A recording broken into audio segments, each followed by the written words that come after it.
Hello दोस्तों, चलिए पुराने सीआरपीसी और नए बीएनएसएस का चैप्टर 2 पढ़ते हैं। ठीक है, तो ये है बीएनएसएस। दोनों सीआरपीसी में भी चैप्टर 2 था, दंड न्यायालय और कार्यालय का गठन, और बीएनएसएस में तो है ही। चलिए सेक्शन 6 देखिए, दंड न्यायालयों के वर्ग। इसमें कहा गया है कि उच्च न्यायालयों, एक मिनट रुक जाइए, उच्च न्यायालयों और इस संहिता से भिन्न किसी विधि के अधीन गठित न्यायालयों के अतिरिक्त, चलिए हाईलाइट करता हूँ इसको, देखिए, उच्च न्यायालय और इस संहिता से भिन्न किसी विधि के अधीन गठित न्यायालय के अतिरिक्त प्रत्येक राज्य में 6 निम्न वर्गों के दंड न्यायालय होंगे। ठीक है, ये देखिए, अब यहाँ पे 4 वर्ग दिए गए हैं। ये देखिए 1 2 3 4 करके 4 वर्ग दिए गए हैं, लेकिन ये 4 वर्ग दंड न्यायालय तो होंगे ही, ये 4 वर्ग दंड न्यायालय होंगे। इसके अलावा 2 वर्ग और होंगे। कौन से? तो यहाँ पे लिखा गया है उच्च न्यायालय और इस संहिता से भिन्न किसी विधि के अधीन गठित न्यायालय। मतलब इस संहिता से, किस संहिता से? अब अगर ये कहे किस संहिता से, तो आप क्या कहेंगे? तो इस संहिता से तात्पर्य है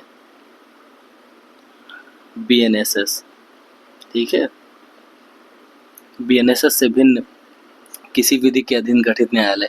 अब वो चाहे पॉक्सो के अधीन गठित न्यायालय हो या किसी अन्य कानून के तहत गठित न्यायालय हो सकता है। और एक तो उच्च न्यायालय है। अब पता है, अगर आपसे ये क्वेश्चन पूछे कि सीआरपीसी की धारा 6 के अंतर्गत कितने प्रकार के न्यायालयों का गठन दिया गया है, तो आप बताएंगे 4। लेकिन अगर ये पूछे कि कुल कितने प्रकार के दंड न्यायालय होते हैं, तो कुल 6 प्रकार के होते हैं। 4 सीआरपीसी में ये दिया गया है, और 1 उच्च न्यायालय और 1 इस संहिता से भिन्न किसी विधि के अधीन गठित न्यायालय। ठीक है, तो टोटल 6 हो जाएगा। लेकिन अगर पूछे कि सीआरपीसी की धारा 6 या बीएनएसएस की धारा 6 के अंतर्गत कितने प्रकार के दंड न्यायालय दिए गए हैं, तो आप बताएंगे 4। ठीक है, अब चलिए धारा 7 देख लेते हैं। प्रादेशिक खंड है। खंड 1 इसका क्या कहता है? प्रत्येक राज्य एक सेशन खंड होगा। ठीक है, इसको मिटा देता हूँ पहले मैं। प्रत्येक राज्य एक सेशन खंड होगा, या सेशन खंडों से मिलकर बनेगा। या तो प्रत्येक राज्य, मान लीजिए इतना बड़ा राज्य, ये देखिए ये इतना बड़ा राज्य है। अब प्रत्येक राज्य, ये पूरा राज्य है, तो ये पूरा राज्य, इस पूरे एरिया को सेशन खंड मान लिया जाएगा। देखिए ये जो पूरा एरिया है, ये पूरा सेशन खंड हो जाएगा। इसको दूसरे कलर से कर देता हूँ। ये पूरा सेशन खंड होगा। अब या तो एक सेशन खंड होगा पूरा राज्य, या सेशन खंडों से मिल, या इसमें कई सेशन खंड होंगे। ये देखिए इसमें कई सेशन खंड होंगे, इसमें ऐसे डिवीजन बढ़ जाएंगे। ये देखिए 1 2 3 4 5 6 7 8। ठीक है, अभी 8 खंडों में बटा हुआ है। तो अब पूरे राज्य को या तो एक सेशन खंड माना जाएगा, या तो कई सेशन खंडों से बनेगा। ठीक है, अब आगे देखते हैं। और प्रत्येक सेशन खंड इस संहिता के प्रयोजन के लिए एक जिला होगा। और ये जो सेशन खंड है,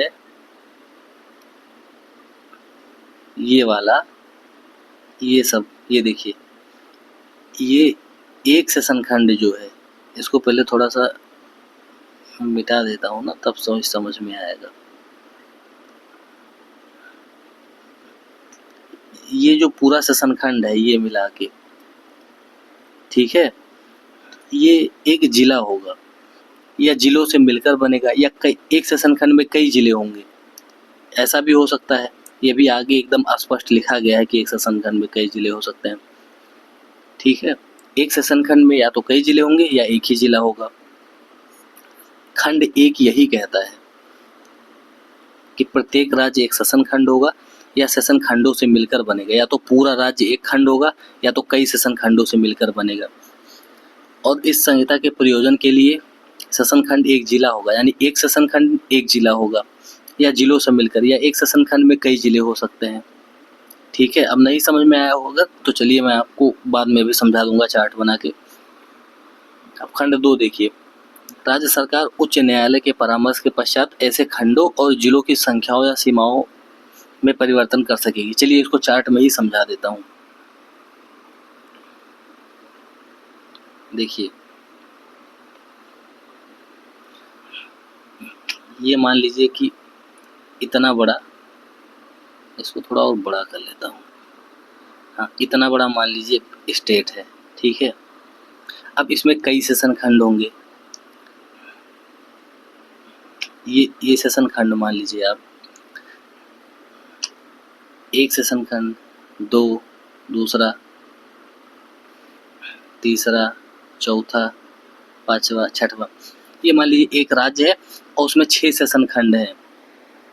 अब एक सेशन खंड एक जिला होगा, ये भी बताया गया है। या तो एक सेशन खंड में कई जिले होंगे, ठीक है, या तो एक जिला होगा या कई जिले होंगे।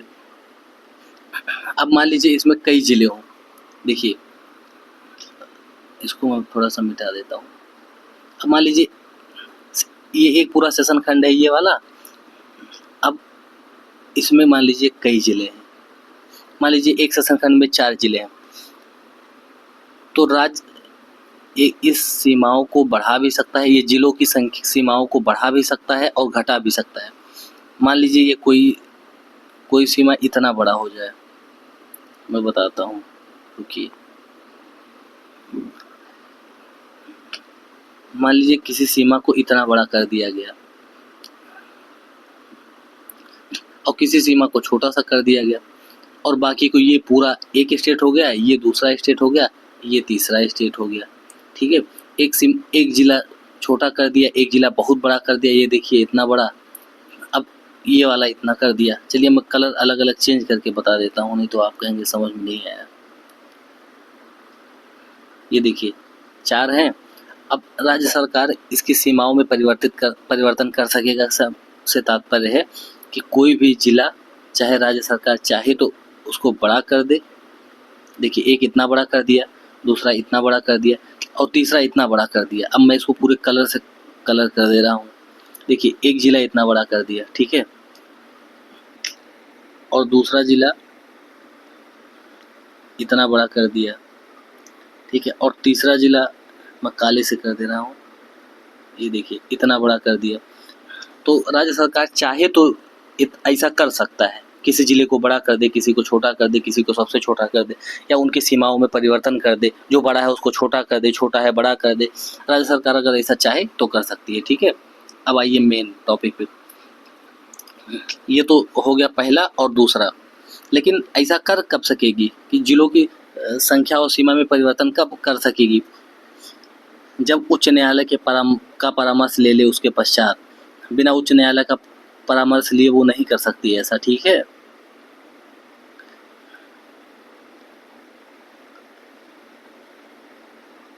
चलिए आगे देखते हैं। अब तीसरा खंड देख लीजिए। राज्य सरकार उच्च न्यायालय के परामर्श के पश्चात किसी जिले को उपखंडों में विभाजित कर सकेगी और ऐसे उपखंडों की सीमाओं या संख्या में परिवर्तित कर सकेगी। अब जैसे 2 खंड दूसरा है, वैसे ही खंड तीसरा है, बशर्ते वहाँ पे जिलों की संख्या और सीमा में परिवर्तन किया जा रहा था। और यहाँ पे जैसे एक सेशन खंड को जिलों में बांटा गया था, वैसे यहाँ पे जिलों को कई उपखंडों में बांटा गया है। और राज्य सरकार उच्च न्यायालय के परामर्श से चाहे तो उसकी सीमा घटा सकती है, बढ़ा सकती है। मतलब मान लीजिए आप एक कमरा है, एक कमरे को मान लीजिए, अब इस कमरे को चाहे तो इसका दीवार तोड़ के और बड़ा कमरा बना दिया जाए, चाहे तो कमरे को थोड़ा छोटा कर दिया जाए। घर का मालिक चाहे तो चाहे जो करे भैया, ठीक है। तो तीसरा भी आपको समझ में आ गया होगा, क्योंकि वो दूसरे की तरह ही है।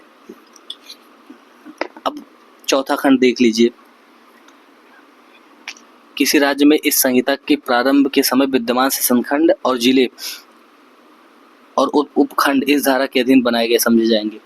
इसका मतलब ये है भैया कि जो भी जिले या सेशन खंड या उपखंड इस अधिनियम यानी कि बीएनएसएस, और पहले सीआरपीसी थी, बीएनएसएस के प्रारंभ होने के पहले, यानी बीएनएसएस अगर 1 जुलाई को लागू हुआ, तो 1 जुलाई 2024 को, तो 30 जून 2024 को जो जिले या जो सेशन खंड या उपखंड जो पहले बनाए गए थे, जो उस समय वर्तमान थे, वो 1 जून को ऐसे माने जाएंगे कि मानो इसी संहिता द्वारा बनाया गया है। ठीक है, मानो इसी संहिता द्वारा ही बनाया गया है। अब ये तो आपको समझ में आ गया होगा, ना आ गया हो तो एक बार वीडियो को पूरा देखिएगा, दोबारा देखिएगा, समझ में आ जाएगा। और हाँ, अगर आपको रटना हो, जैसे सेक्शन 7 के खंड 1 को किस नाम से जाना जाए, कि एक शब्द आप जानिए कि उस शब्द को दिमाग में रखिए ताकि पूरा सेक्शन 7 का खंड 1 दिमाग में आ जाए आपके। तो वो फार्मूला ऐसे देखिए, यहाँ पे लिखा है, ये सेशन खंड, ये लिखा है ना, ये देखिए सेशन खंड, यहाँ पे ये इसको दिमाग में रखिए कि प्रादेशिक खंड 7 है धारा, और इसका खंड 1 है सेशन खंड, और खंड 2 क्या है, जिलों की संख्या में परिवर्तन। सेशन खंडों या जिलों की संख्या में परिवर्तन, ये देखिए।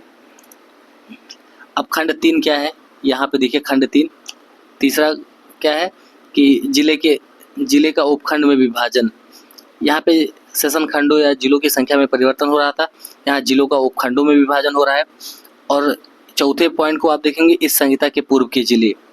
ठीक है, इन चारों चीज़ों को आप लोग दिमाग में रखेंगे। और पता है, ये लेक्चर देखने से पहले मैं आप लोग को एक चीज़ दिखाना चाह रहा था, मैं भूल गया, उसके लिए माफ़ी चाहूँगा। ये लेक्चर आप लोग देखें इसके पहले, ये बहुत ज़रूरी है, इस पर थोड़ा सा ध्यान दीजिएगा। इस लेक्चर में धारा 6, 7 और 8 बताया गया है। ठीक है, धारा 6, 7 और 8, चैप्टर 2 का तो ये नाम है। अब इससे कौन कौन से क्वेश्चंस आते हैं सबके दिमाग में, कि क्रिमिनल कोड्स, नंबर 1 आता है क्रिमिनल कोड्स कितने वर्ग या उसके कितने क्लास होते हैं। तो यहाँ पे है कुल मिला के 6, ठीक है, टोटल 6, लेकिन CRPC में 4, ठीक है, या BNSS में 4 प्रकार के वर्ग बताए गए हैं। ठीक है, और टोटल होते कितने हैं, 6।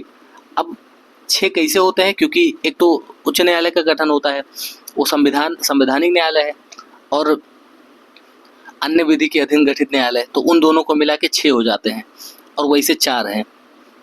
और दूसरा क्वेश्चन क्या दिमाग में आता है कि प्रदेश के खंड, सेशन खंड या जो जिले हैं उसके बारे में जानकारी मिलती है, को किस खंड से मिलती है, आप बताइए। आप लोग क्वेश्चन देख लीजिए, अपने हिसाब से सोचिए कि ये इस क्वेश्चन का आंसर किस खंड से मिलता है, किस सेक्शन के किस खंड से। ठीक है, प्रदेश के खंड सेक्शन 7 से नहीं मिलता है, सेक्शन 7 से प्रादेशिक खंड सेक्शन 7 है। इसका सेशन खंड मैंने आपको बताया है, वन लाइनर याद रखना होगा, एक शब्द अगर याद रखना होगा तो क्या याद रखेंगे, सेक्शन 7 का पहला खंड है सेशन खंड, और दूसरा है जिले वाला खंड है। ठीक है, तो ये जानकारी देता है सेक्शन 7।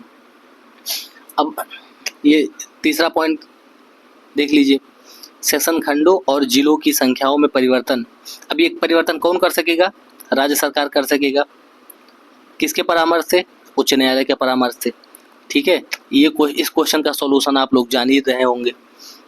अब ये क्वेश्चन चौथा देख लीजिए कि इस संहिता यानी BNSS के लागू होने के पूर्व जिलों या सेशन खंडों के बारे में प्रावधान। आप लोग तो जान ही रहे होंगे कि इस सेशन खंड या इस संहिता के लागू होने से पूर्व जो भी जिले या सेशन खंड या उपखंड जो भी मौजूद थे वो इस संहिता द्वारा बनाए गए समझे जाएंगे। ठीक है, ये सबसे लास्ट पॉइंट था सेक्शन 7 का। ठीक है, सबसे लास्ट पॉइंट था। अब आगे देख लेते हैं, 5वां क्वेश्चन क्या है, सेशन न्यायालय की स्थापना। चलिए ठीक है, ये तो अभी पढ़ना आप लोग को बाकी है, लेकिन जान लीजिए कि इस लेक्चर से आप लोग को इतने क्वेश्चंस के बारे में जानकारी मिलेगी, यानी इतने क्वेश्चंस का आंसर मिल जाएगा।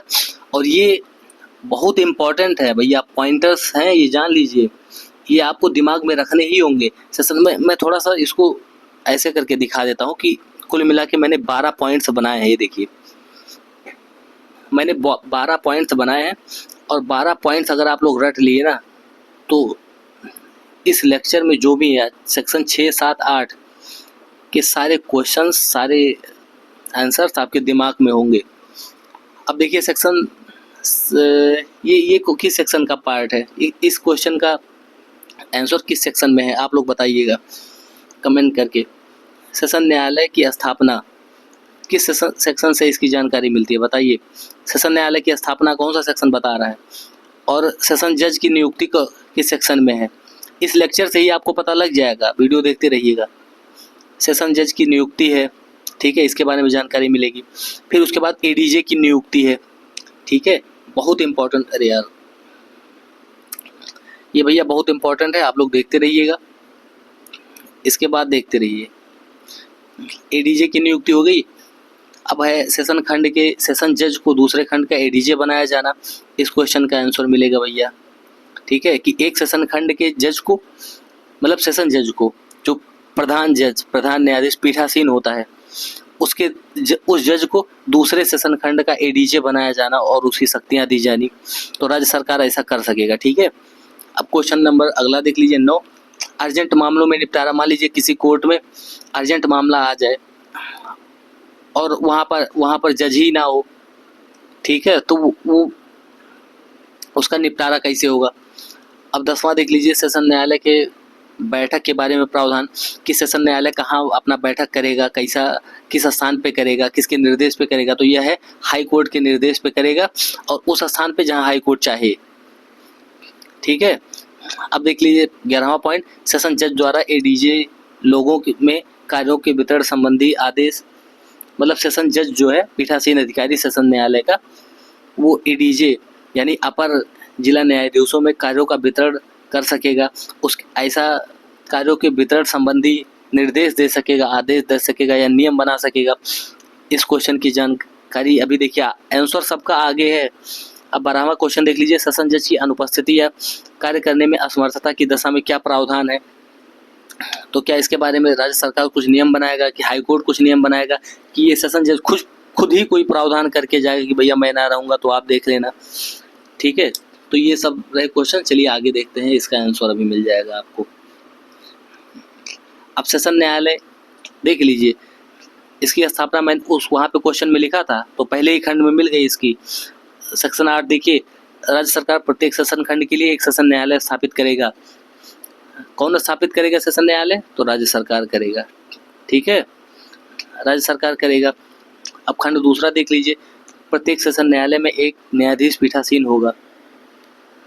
ये देखिए, ये पीठासीन न्यायाधीश यही होगा, सेशन जज, ठीक है,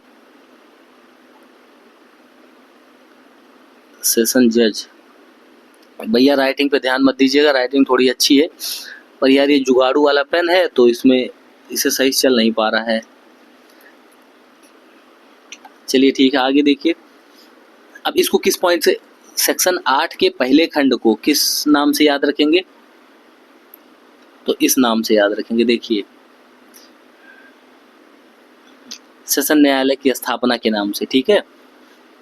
अब सेशन न्यायालय की स्थापना कहाँ दी गई है बताइए जल्दी, तो सेक्शन 8 के पहले खंड में। इसकी स्थापना कौन करेगा, राज्य सरकार करेगा। अब दूसरा खंड देख लीजिए भैया, प्रत्येक सेशन न्यायालय में एक न्यायाधीश पीठासीन होगा। तो पीठासीन न्यायाधीश कौन होगा, वही सेशन जज जो उच्च न्यायालय द्वारा नियुक्त किया जाएगा, ठीक है। पीठासीन जज की नियुक्ति कौन करेगा, हाई कोर्ट करेगा। चलिए आगे देखते हैं, ये तो आपका चार्ट बनाने के लिए थोड़ा स्पेस था। अब तीसरा खंड देख लीजिए सेक्शन 8 का, उच्च न्यायालय अपर सेशन न्यायाधीशों को भी सेशन न्यायालय में अधिकारिता का प्रयोग करने के लिए नियुक्त कर सकता है। पता है आपको, एक सेशन जज तो पीठासीन होगा ही, उसके साथ साथ अपर सेशन न्यायाधीश। अब अपर सेशन न्यायाधीश का मतलब मैंने पहले बताया था, इसका मतलब ये नहीं कि अपर है तो ऊपर हो गया, ऊंचा, वो अधीनस्थ जज होता है, सेशन जज का अधीनस्थ जज होता है, ठीक है। मतलब सेशन जज के अधीन काम करता है। सेशन जज पीठासीन होता है और ये उसके अधीनस्थ काम करता है, मतलब उसके नीचे काम करता है, उसके अंडर में, ठीक है। तो भैया ये 3 खंड तक तो हो गया। अब चौथा खंड देख लीजिए, उच्च न्यायालय द्वारा एक सेशन खंड के सेशन न्यायाधीश को दूसरे खंड के सेशन न्यायाधीश के रूप में नियुक्त किया जा सकेगा, ठीक है। उच्च न्यायालय क्या कर सकता है, एक सेशन खंड का न्यायाधीश है तो उसको दूसरे सेशन खंड का अपर न्यायाधीश यानी एडीजे बना सकेगा। चलिए चार्ट बना देता हूँ, देखिए।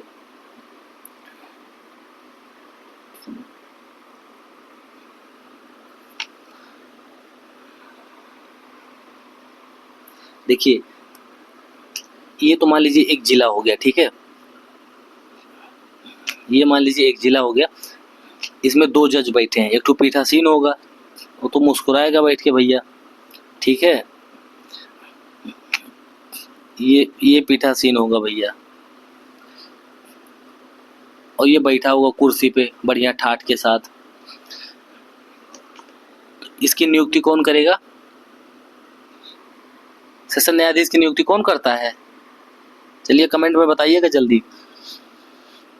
और उसके साथ ही इसी सेशन खंड में उच्च न्यायालय एक छोटे जज को, इस सेशन न्यायाधीश से छोटा जज जो एडीजे कहा जाएगा, ये सेशन जज है। अरे यार गलत हो गया, देखिए ये होगा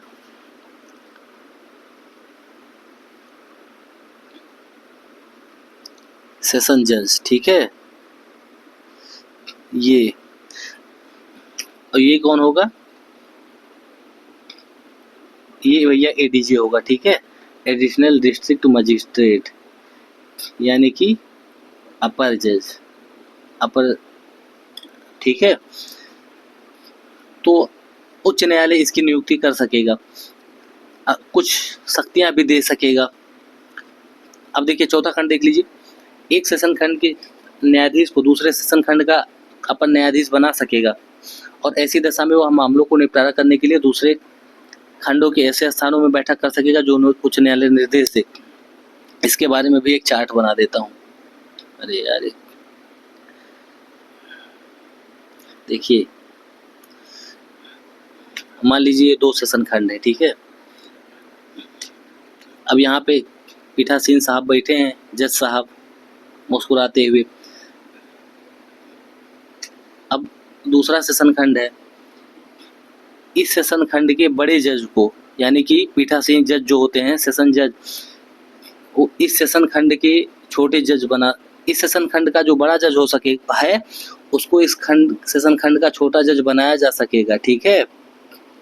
अब उसमें, और वो ये सेशन जज, ये वाला जो पीठासीन है, ये वाला, ये वहाँ बैठक करेगा पूरे सेशन खंड में, उस जगह पे बैठक करेगा, यानी सुनवाई करेगा जहाँ पर उच्च न्यायालय निर्देश दे, ठीक है। तो आप लोग समझ तो गए ही होंगे, अरे समझदार हैं यार, सब समझ जाते होंगे। चलिए 5वां खंड देखिए, अब इसको याद किस चीज़ से रखेंगे? चौथे खंड को किस नाम से याद रखेंगे? एक खंड के सेशन जज को दूसरे खंड का एडीजे बनाया जाना, ठीक है, और तीसरे खंड को एडीजे की नियुक्ति है। ये देखिए, ये देखिए यहाँ पे है एडीजे की नियुक्ति तीसरे खंड को, और चौथे खंड को एक खंड के सेशन जज को दूसरे खंड का एडीजे बनाया जाना।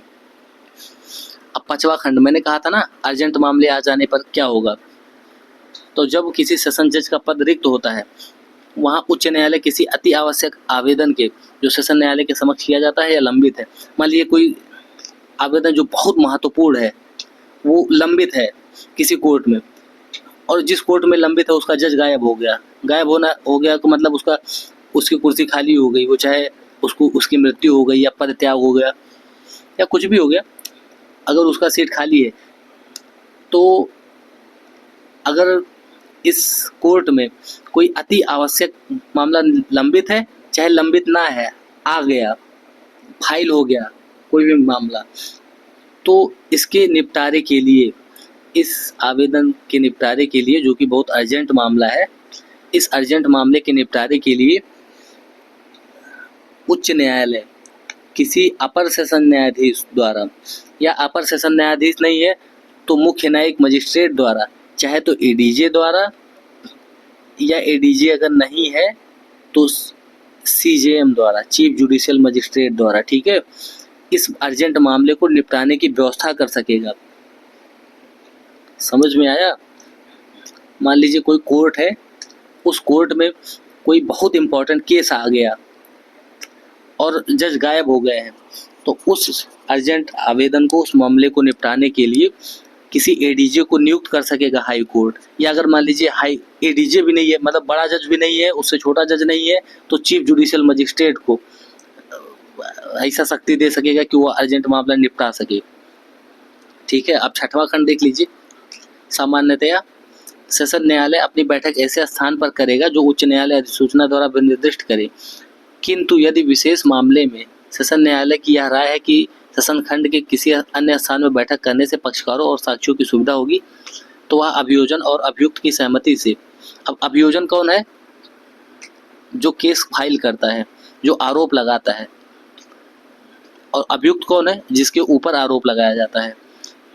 तो इन दोनों की सहमति से मामले के निपटारे के लिए या उसमें किसी साक्षी या साक्ष्यों की परीक्षा करने के लिए उस स्थान पर बैठक कर सकेगा। मान लीजिए कोर्ट, पहली बात तो हाई कोर्ट डिसाइड करता है कि कौन सा कोर्ट कहाँ बैठेगा, ठीक है। हाई कोर्ट डिसाइड करेगा कि कौन सा कोर्ट कहाँ बैठेगा। और लेकिन अगर कोई स्पेशल केस हो और उसमें सेशन न्यायालय को यह लगे कि इस केस की सुनवाई इस जगह पर करनी चाहिए जो न्याय हित में आवश्यक है या पक्षकारों को इससे सुविधा होगी, और दोनों पक्ष आपस में सहमत भी हो गए हैं कि हाँ इसी जगह पर बैठक हो जाए, तो उस स्थान पर बैठक कर सकेगा और साक्ष्यों की परीक्षा भी ले सकेगा, ठीक है। तो आप लोग ध्यान रखिएगा। अब इस खंड को इस नाम से जानेंगे, देख लीजिए, गोला बना रहा हूँ। सेशन न्यायालय का बैठक, सेशन न्यायालय का बैठक किस खंड में है? तो 6वें खंड में है। अब 7वां खंड क्या कहता है? कि पहले सीआरपीसी में नहीं था भैया, थोड़ा सा ऐड किया गया है। सेशन न्यायाधीश समय समय पर सेशन अपर सेशन न्यायाधीशों के बीच कार्य का वितरण संबंधी नियम बना सकेगा, ठीक है। पहले ये नियम असिस्टेंट सेशन जज के लिए था, अब एडिशनल सेशन जज के लिए है। तो जो प्रधान न्यायाधीश होगा वो अपने से अधीनस्थ एडीजे के लिए नियम बना सकेगा, ठीक है। अब 8वां पॉइंट देख लीजिए। सेशन न्यायाधीश अपनी उपस्थिति या काम करने की असमर्थता में, अब देखिए 8वां पॉइंट और 5वें पॉइंट में आप लोग एक बार अपने हिसाब से देखिए क्या डिफरेंस लग रहा है। चलिए मैं इसको किनारे कर दे रहा हूँ। अरे यार, आप लोग देखिए 5वें पॉइंट में और 8वें पॉइंट में क्या अंतर क्या लग रहा है? 5वें खंड और 8वें खंड में, यहाँ पर अगर किसी सेशन ने 5वें खंड में क्या है कि हाई कोर्ट निर्देश देता है, और 8वें पॉइंट में है कि सेशन न्यायाधीश खुद ही व्यवस्था करके जाता है, ऐसा अपनी अनुपस्थिति में खुद ही किसी को काम सौंप के जाता है। और इसमें सेशन न्यायाधीश की अनुपस्थिति में हाई कोर्ट सौंप देता है किसी को काम कि ठीक है कि आप निपटारा करिए। तो ये डिफरेंस है 5वें खंड और 8वें खंड में। अब 8वां खंड देख लेते हैं क्या है। सेशन न्यायाधीश अपनी अनुपस्थिति या कार्य करने की असमर्थता की दशा में, या तो कार्य करने की असमर्थता हो या उसकी अनुपस्थिति हो, ठीक है। अपनी अनुपस्थिति या कार्य करने की असमर्थता की दशा में किसी अति आवश्यक आवेदन पर, मतलब कोई अर्जेंट मामला हो, तो अपर सेशन न्यायाधीश द्वारा, या यदि कोई अपर सेशन न्यायाधीश ना हो तो मुख्य न्यायिक मजिस्ट्रेट द्वारा निपटाए जाने की व्यवस्था कर सकता है। अब क्या कर सकता है, एक बार फिर से देखिए। सेशन न्यायाधीश अपनी अनुपस्थिति या कार्य करने की असमर्थता में किसी अति आवश्यक आवेदन पर, मतलब कोई अर्जेंट मामला आ जाए तो उसे अपर सेशन न्यायाधीश द्वारा निपटाए जाने की व्यवस्था कर सकेगा। या अपर सेशन न्यायाधीश ना हो तो चीफ जुडिशियल मजिस्ट्रेट द्वारा निपटाए जाने की व्यवस्था कर सकेगा। और जो ऐसा मामला निपटाएगा, जैसे चाहे वो एडीजे निपटाए चाहे चीफ जुडिशियल मजिस्ट्रेट निपटाए, वो ऐसा माना जाएगा कि ऐसे न्यायाधीश या मजिस्ट्रेट को ऐसे आवेदन पर कार्य करने की अधिकारिता है, चाहे उसको अधिकारिता हो या ना हो। लेकिन अगर चीफ ये सेशन न्यायाधीश अगर इसको सौंपेगा काम, तो ऐसा माना जाएगा कि उसको अधिकारिता है, ठीक है। अब इसको चलिए मैं चार्ट में समझा देता हूँ। इसको मिटाओ भैया, सब तमाम दुनिया भर का किच्ची पिच्ची है, जज वज बैठे हैं, देखो भैया। चलो ठीक है भैया, मान लीजिए बड़का जज है, मुस्कुरा रहे हैं बैठ के कि आज हम गायब हो जाएंगे, ठीक है। ये गायब हो जाएंगे तो ये अपना कार्य किसी को सौंप सकते हैं, किसको? ये छोटके जज को, एडीजे को, अपने से अधीनस्थ एडीजे को, ठीक है। अब ये हो गए सेशन जज,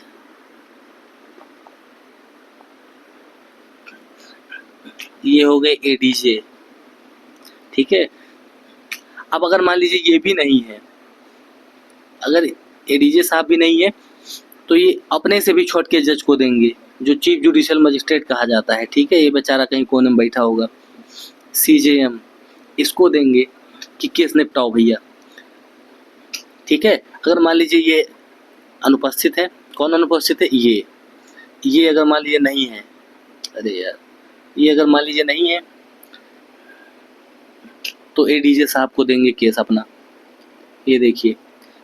अब मान लीजिए ये भी नहीं है, तो सीजेएम को देंगे, ठीक है। तब सीजेएम निपटाएगा। और ये तीनों, इन दोनों लोगों में से देखिए, इन दोनों लोगों में से केस चाहे जो निपटाए, ऐसा माना जाएगा कि उसको अधिकारिता है, वो केस निपटाने की अधिकारिता है, मतलब उसको पावर है वो केस निपटाने की, चाहे इनकी अधिकारिता हो या ना हो, ऐसा पावर हो या ना हो, लेकिन अगर सेशन जज इन दोनों को सौंपे हैं काम, किसी एक को इन दोनों में से सौंपे हैं, तो इन दोनों की अधिकारिता है, ऐसा माना जाएगा। चलिए ठीक है, अब आगे देखते हैं। 8वां तो हो गया यार, ठीक है भैया, यहीं तक आपको पढ़ना था इस लेक्चर में। अगर समझ में आया हो तो वीडियो को लाइक करिए, शेयर करिए, सब्सक्राइब करिए चैनल को, और यार पढ़ते रहिए, सब्सक्राइब करिए, शेयर करिए, चाहे ना करिए, बस पढ़ते रहिए। मेरा मानना है कि पढ़िए दबा के, आपका भला हो, किसी का हो चाहे ना हो भैया, सीधी सी बात है, ठीक है। तो एक बार आप फिर से देख लीजिए क्या क्या है, फिर मैं इस लेक्चर को समाप्त करता हूँ। पहले तो देख लीजिए, हर क्वेश्चन का आंसर अब तो आप दे लेंगे ना। अर्जेंट मामलों में निपटारा करने का प्रावधान आपको समझ में आया। 9वां पॉइंट देखिए, अर्जेंट मामले में निपटारा कैसे किया जा सकेगा। तो एक तो है कि हाई कोर्ट सौंप सकेगा किसी को, और एक सेशन कोर्ट खुद ही सौंप सकेगा, सेशन न्यायाधीश खुद ही सौंप सकेगा। या तो हाई कोर्ट सौंपेगा किसी को, या सेशन न्यायाधीश खुद सौंप देगा कि आप मेरी अनुपस्थिति में तुम काम करना। अब 10वां देखो, सेशन न्यायालय की बैठक के बारे में प्रावधान है, तो क्या प्रावधान है बताओ, क्या प्रावधान है भैया, बताइए जल्दी से, कमेंट करिए। अगर लेक्चर आप देख रहे हैं तो मैं बता देता हूँ। प्रावधान ये है कि हाई कोर्ट जहाँ चाहेगा वहाँ सेशन न्यायाधीश बैठक करेगा, लेकिन अगर सेशन न्यायाधीश को ऐसा लगता है कि न्यायहित में आवश्यक है और पक्षकारों की सुविधा होगी, तो किसी विशेष मामले में वह बैठक उसी स्थान पर करेगा जहाँ पक्षकारों को सुविधा हो। अब 11वां पॉइंट देख लीजिए आप लोग को, कि सेशन जज एडीजे के कार्यों को सौंपेंगे, एडीजे लोगों को कार्य सौंपेंगे, उस संबंध में आदेश देंगे, नियम बनाएंगे, जो भी है, ठीक है। अब 12वां क्या है, जज की, सेशन जज की अनुपस्थिति या कार्य करने में असमर्थता, अरे ये तो आपको पता ही, वही खुद सौंप देता है। अब देखिए, आप लोगों ने आज कहाँ से पढ़ा है, सेक्शन 6 से, दंड न्यायालय के वर्ग हैं। इसमें आप लोग को याद रखना है, यहाँ पे BNSS में 4 प्रकार दिए गए हैं, और प्रदेश में वैसे होते दंड न्यायालय 8 प्रकार के हैं, वो 6 प्रकार के, सॉरी, ठीक है। एक तो उच्च न्यायालय, दूसरा इस संहिता से भिन्न किसी विधि के अधीन गठित न्यायालय, और 4 प्रकार तो ये दिए ही गए हैं। तो ये हो गए कुल मिला के। अब प्रादेशिक खंड है, तो एक प्रदेश में कितने खंड होते हैं, या तो प्रदेश में एक ही सेशन खंड होगा, या तो कई सेशन खंड होंगे, ठीक है। और सेशन खंड भी जिलों से मिलकर बनेगा, और जिला भी किससे मिलकर बनेगा, उपखंड से। ये यहाँ पे दिया गया है, मतलब 3 में दिया गया है कि जिले उपखंड से मिलकर बनेंगे।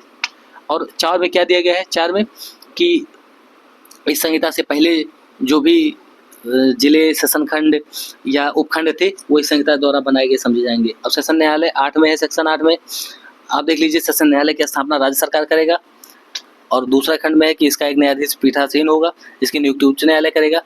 अब ये तो चार्ट है भैया, मोटू पतलू बनाया है पूरा अच्छे से।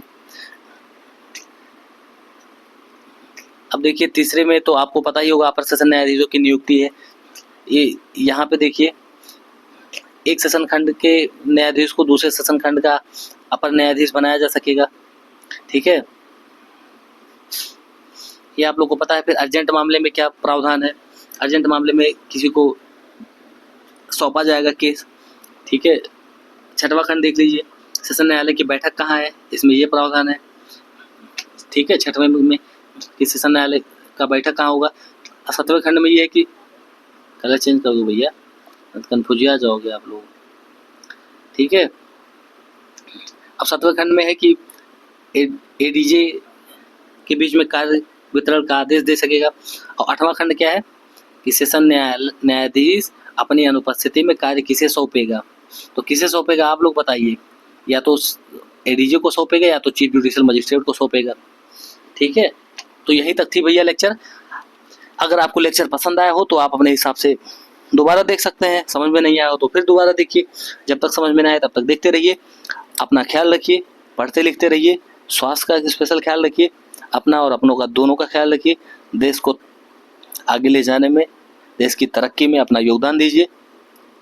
टेक केयर, गुड बाय, जय हिंद।